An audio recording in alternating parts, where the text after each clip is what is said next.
Hello, everyone. We're going to go ahead and go over section 9.4, which is going to be on areas of polygons and circles. So as an overview, one day you may want to replace the tacky old linoleum with some nice tile in your kitchen. Just have some linoleum, here's some tiles here.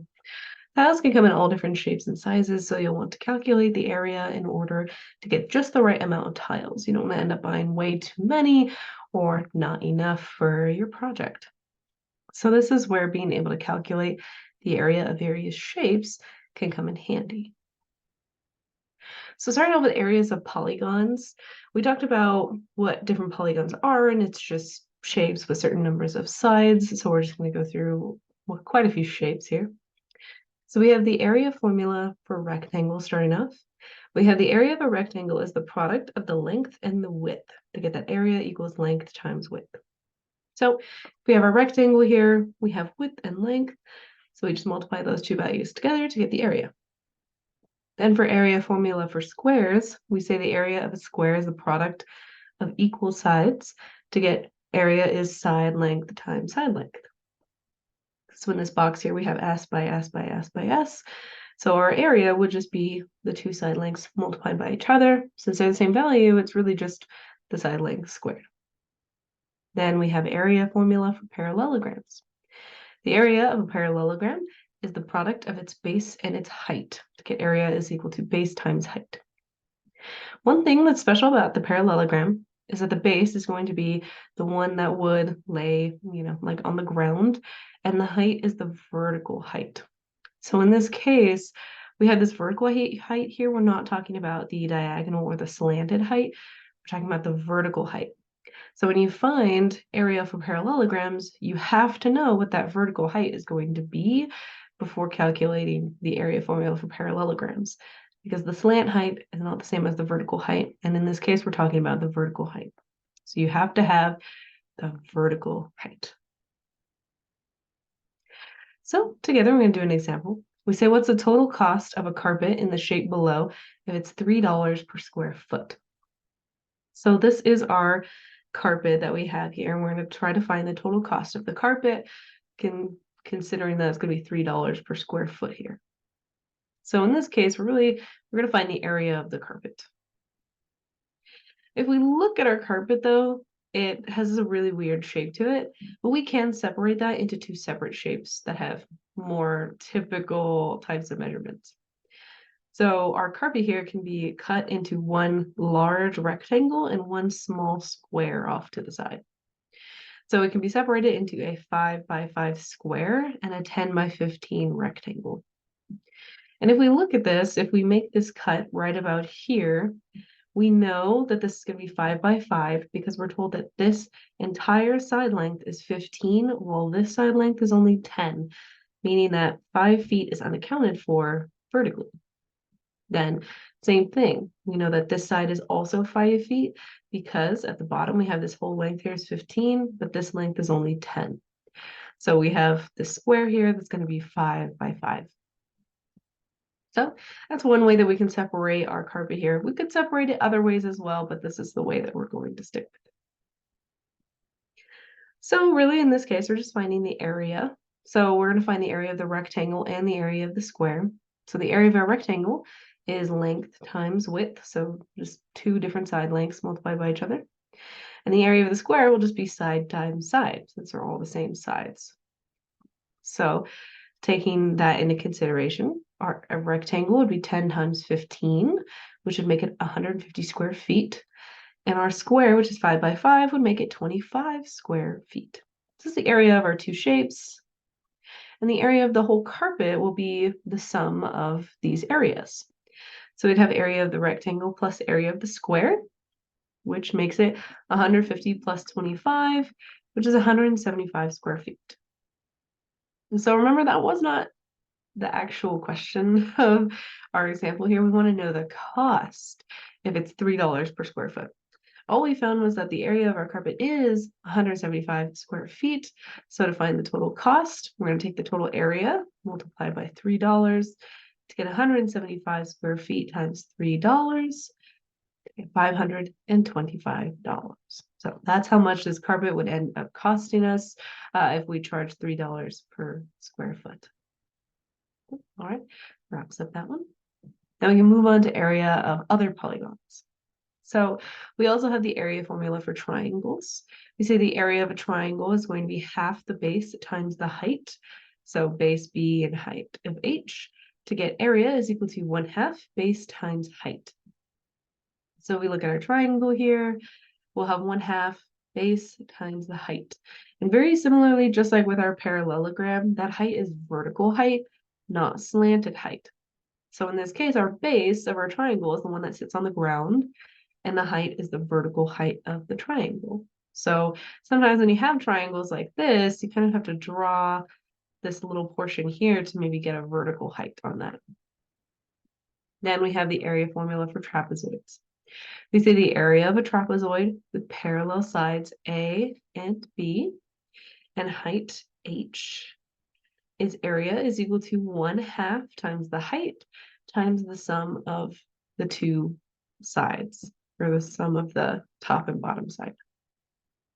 And just like every other time, H is the vertical height, not the slanted height. So we have to know what that vertical height is in order to actually solve for this function's area. So let's do some together. So with this example, we're going to find the area of the triangle given. We have our triangle here. We see our triangle, the part that sits on the ground is 11 feet. We have the hypotenuse, the long diagonal side of our triangle is 20 feet. We don't necessarily know what this slanted value is, but we know that the vertical height is 5 feet. So we have everything that we need to know for the area of our triangle. Considering that the area of the triangle is 1/2 base times height, we know the base and height. The base is 11 feet and the height is 5 feet. So the area of the triangle in this case would be 1/2 times 11 times 5, giving us 27.5 square feet. 11 times 5 would be 55, and 55 divided by 2 would be 27.5 square feet. So that's the area of our given triangle. So it's 1/2 base times height, where all you really have to remember especially is that height is vertical height. If we were given this slanted height right here, we wouldn't know what the actual height was. We would have to be able to actually find that height. So just remember height is vertical height. Now we can find the area of the trapezoid as well. We have that the top half, or the top portion of our trapezoid, is 14 feet. The bottom part of our trapezoid is 19 feet. And then we do have this vertical height right here, which we're saying is 4.5 feet. So remembering what the area of a trapezoid is, area of our trapezoid is 1/2 times the height times side A plus side B. Side A plus side B are just going to be the horizontal sides, the straight sides, added together. So we can go ahead and identify what the height is, what the side A and side B are. So height we have is 4.5 feet. That's the vertical height here. Side A we can say is 14 feet, and side B we can say is 19 feet. So we can put that all together.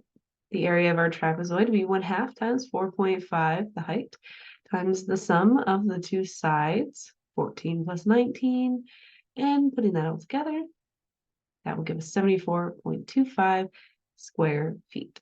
So just use a calculator to calculate those values out, and that should be our answer.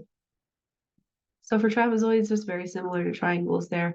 Just want to remember that if when you use the height, it needs to be the vertical height, not a slanted height that we have there on the sides. And then the side A and side B that you use very often are going to be the top and bottom portions, but it's the non-slanted sides that you have. So let's go ahead and find the area of our parallelogram that is given to us here. We see here that we have that this length here is 9, this length is actually 12, and then we have this diagonal side. We don't have the horizontal side. So let's go ahead and work on this one all together. All right, so for finding the area of the parallelogram, we want to remember the area formula, which is going to be area is equal to base times height. Where the thing we have to remember is that the height is very specifically vertical height, not slanted height. And what we're given in our equation here, or in our picture, We have 12 inches here at the bottom. We have 12 inches, and we have 9 inches and 8 inches. So if we're looking here, we don't know this vertical height that's right in here. We don't really know that. But we can use some kind of deductive reasoning from our problem to figure out what that height actually is going to be.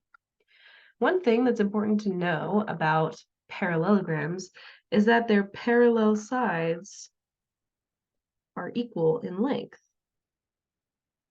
Typically, we use these lines to kind of indicate side lengths that are equal to each other.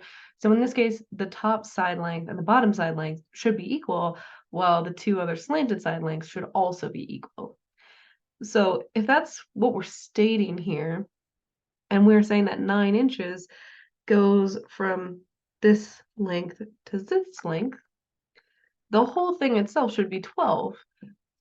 So if we want to know this length here, it would just be 12 minus 9,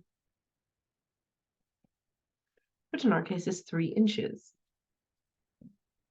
So what we can end up doing is using this triangle here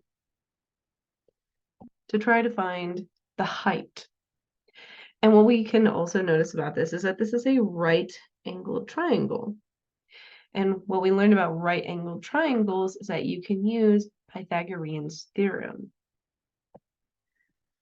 So as a reminder, Pythagorean's theorem is a squared plus b squared equals c squared, where c is the hypotenuse or the diagonal side. So for us, we can say that c is 8.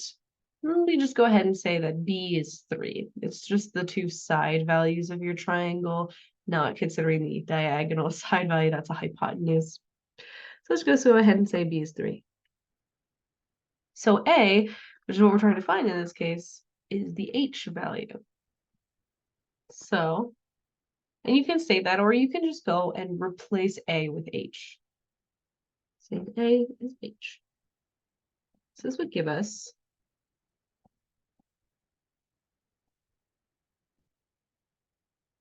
h squared plus 3 squared equals 8 squared. And we're trying to find h, so we'll simplify all this. We get h squared plus 3 squared is 9, and 8 squared is 64. You can go ahead, subtract 9 from both sides to get h squared is equal to 55. Now remember, we want height, we don't want height squared. So we'll go ahead and take the square root of both sides to solve for h. And finally, this will give us that h is equal to the square root of 55.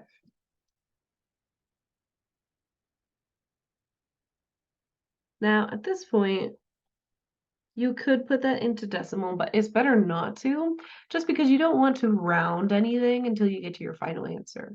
You should always round, or you can round in your final answer, but you really should not round partway through your answer. So we're going to leave h as the square root of 55 for now, and then we'll just round at the end. So we've successfully solved for h. H is equal to the square root of 55. And this is in inches. So now that we have h, and we know what the base of our triangle is, it's the one that lays on the ground, so the 12 inches value, we know that we can go ahead and we can calculate area. So we said area was base times height. We have that the base is 12. Specifically, it's in inches. And height is square root 55. Also technically in inches. So our area, which is base times height, will be 12 times the square root of 55. So now is where you can go ahead and plug this into your calculator. 12 times the square root of 55. Let's go ahead and just round to the nearest whole number in our case. And we should end up getting the area would be about 89 inches squared.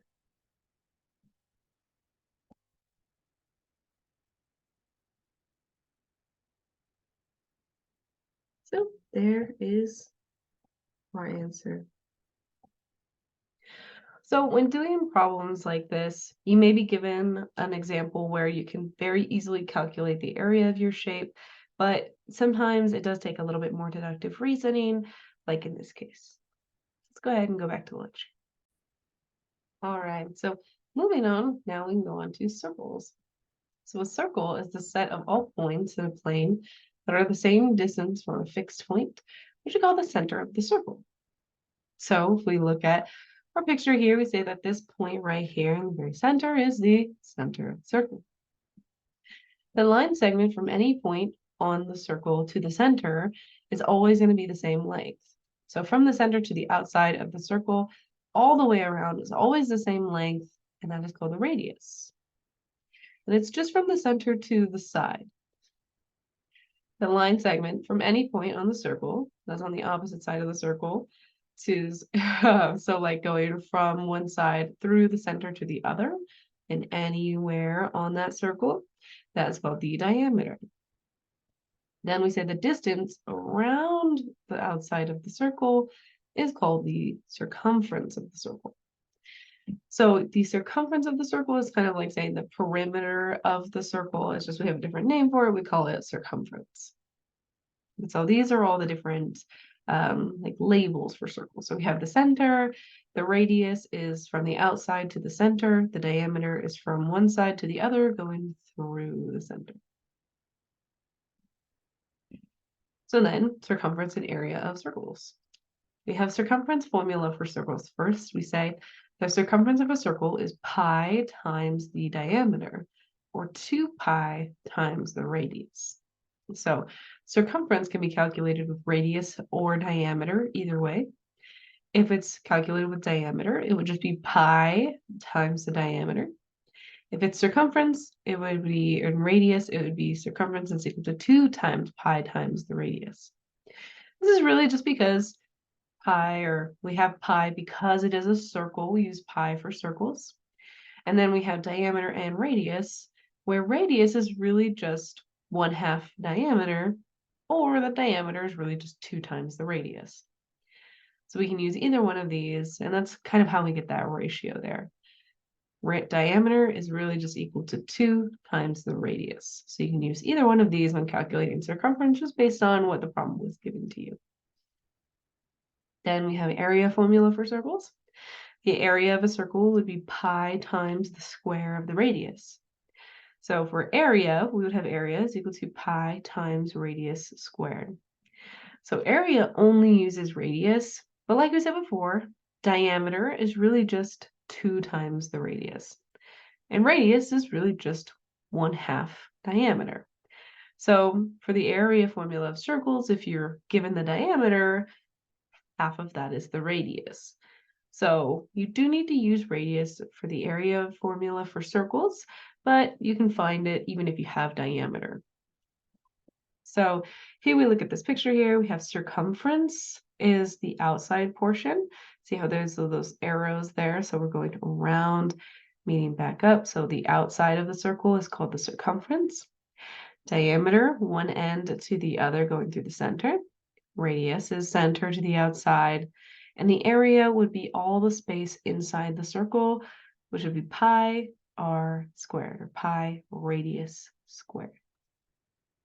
So that's how we can calculate area and circumference of circles. So we'll do another example together. We say you're building a pool in your backyard and its shape is a rectangle with half circles on the ends. The pool is 300 yards wide and 700 yards from end to end. What's the distance around the pool? So we're given quite a few pieces of information. We're told this pool from end to end is going to be 700 yards and it's 300 yards wide. Then we're being asked, what's the distance around the pool? So really, we're wanting to find the perimeter of our pool. We just want to know how far is it around. So we know how to do things like calculate area, but this is not necessarily what we're being asked for in this case. We're being asked for the perimeter, or since we're working with circles, the circumference. So let's go ahead and do this one all together. All right, so here's our question again. We have the picture of our pool all drawn out. And remember, we're finding the distance around the pool, or really the perimeter of our pool. And there's quite a few bits of information here. We see because of our pool is very clearly a rectangle with half circles on the end. That's what it is described to us as well. So we know that it's 300 feet like wide, but we know that we can kind of cut it off for like our half circles and our rectangle, probably like around here. So we have our two half circles and we have our rectangle in there. And this length right here is 300, meaning that this length here is also 300. And here.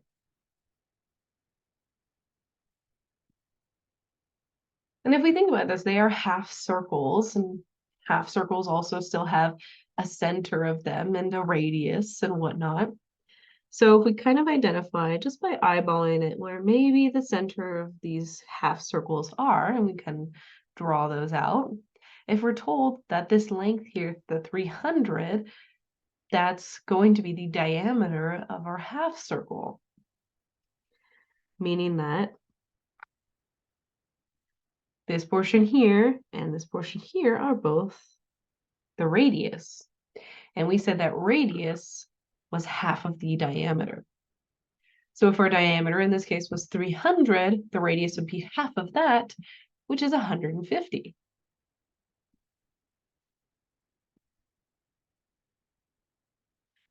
So the radius of our half circle is 150.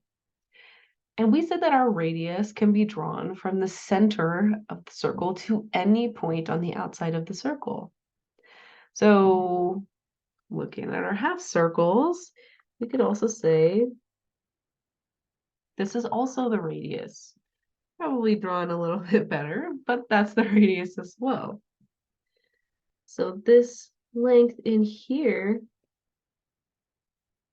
is 150 yards.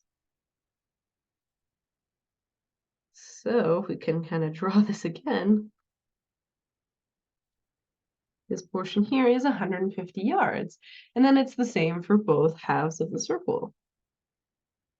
That this portion here is also 150 yards. So this entire length across from end to end of our pool is 700, with those half circles really being 150 yards each of that. 150 plus 150 is 300 yards, and 700 minus 300 yards is 400 yards.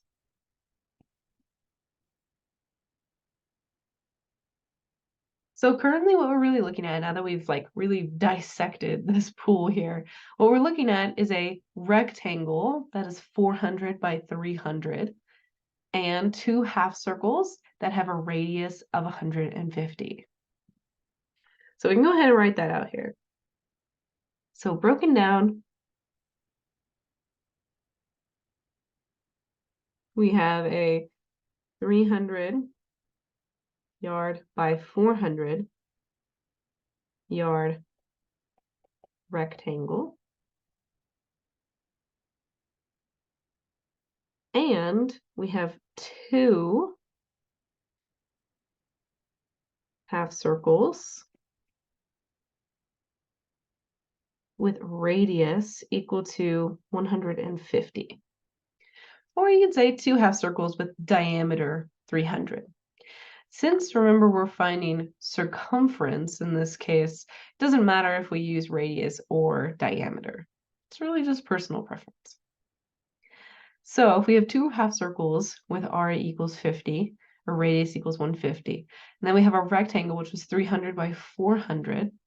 We can go ahead and kind of break down all the parts that we're going to need to find the perimeter of our pool. So we can find the perimeter here. So when we do this, we want to keep in mind we are finding the length of the blue highlight that we just kind of made here. This is what we're going to be finding.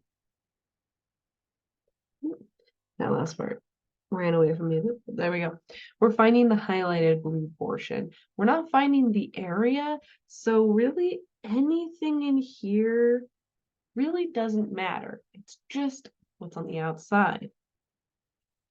So thinking about what's on the outside here, let's go ahead and redraw it. We've drawn quite a bit over this picture here, so we can redraw it a little bit.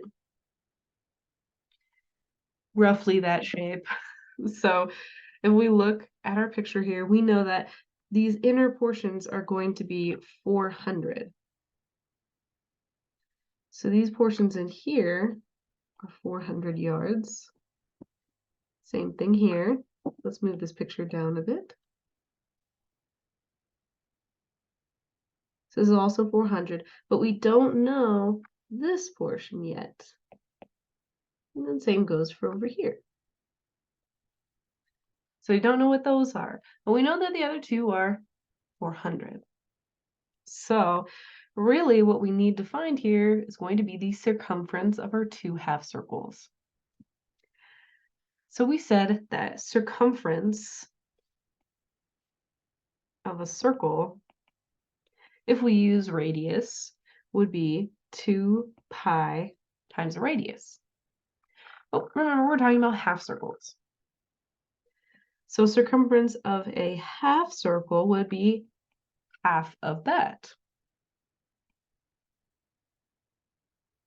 So it'd be 1/2 2 pi times the radius. But then 1/2 times 2 is just 1. So it's really just pi times the radius. So we can go ahead and we can plug in the radius to find the circumference of each half circle that we have. So we get the circumference would be pi times our radius, which you said was 150. So we can go ahead and we can round off to the nearest whole number what that should end up equaling. So that number should be about 471 yards. So these half circles here are going to be about 471 yards.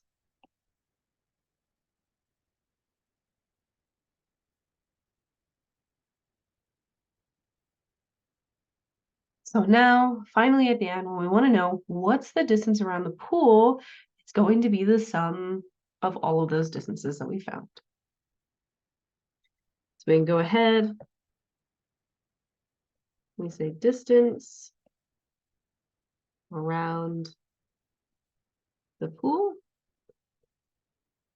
is the sum of all of the lengths that we got, which would be 471 plus 400 plus 471 plus 400, and all of these are going to be in yards.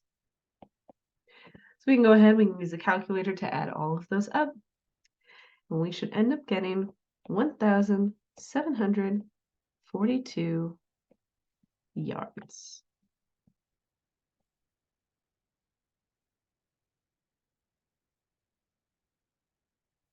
And that would be the distance around our pool. So for this question, we had to use quite a bit of deductive reasoning to kind of figure out what certain values, like lengths, are going to be, and then use our circumference of a circle formula with the thought of thinking about, okay, it's a half circle, so it would be half of the normal amount of circumference that we would have. But then in the end, We had two of them anyway, so it really kind of equaled out to just the circumference of just one circle. So that was another way that we could have done that, just use the circumference of one circle since it was two halves. Could have done that as well. And it would have worked out the same way. So there we go. Distance around our pool was 1,742 yards. All right, let's go ahead and go on back to our lecture. And that wraps up section 9.4. So in section 9.4, we learned how to find areas of rectangles and parallelograms, how to find areas of triangles and trapezoids, and how to find circumferences and areas of circles as well. So that wraps up this section, and I'll see you in the next one.